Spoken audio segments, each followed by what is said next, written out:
India says it won't regulate AI after all. Well, I suppose that's for now. Things could always change. The country's Ministry of Electronics says it is not considering bringing a law or regulating the growth of artificial intelligence in the country. I wonder if they changed their tune if the lead developer of AI products was from China.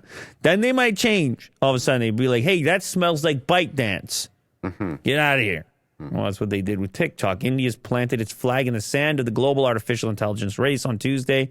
As a major agency said, the government has no plans to regulate the technology. The bold proclamation comes just 1 week after more than 500 AI experts signed an open letter urging AI labs to pause development of new GPT-4 style large language models amid increased security of the tech by lawmakers. Do they mean scrutiny? Increased security of the tech.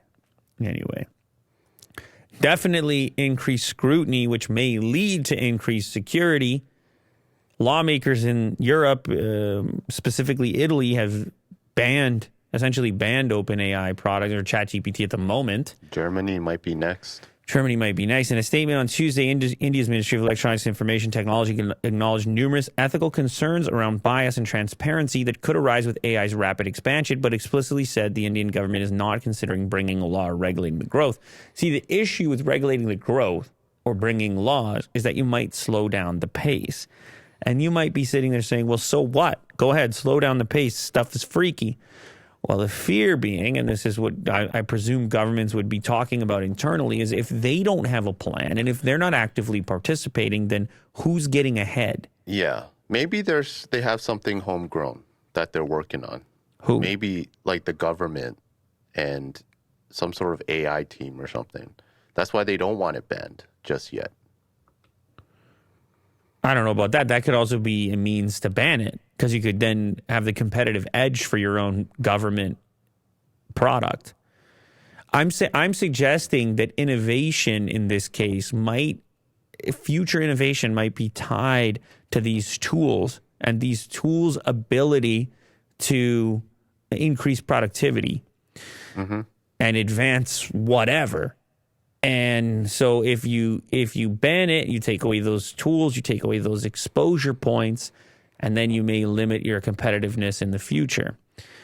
In the case of banning was the opposite effect. They go, okay, we're going to ban TikTok, but here's 7 other homegrown versions you can have. The banning then acting as the feeder for the other projects. Yeah. So in this case, it's actually the flip where if you were to ban it, I don't know, take China, for example. They say, no OpenAI, but here's the Baidu version.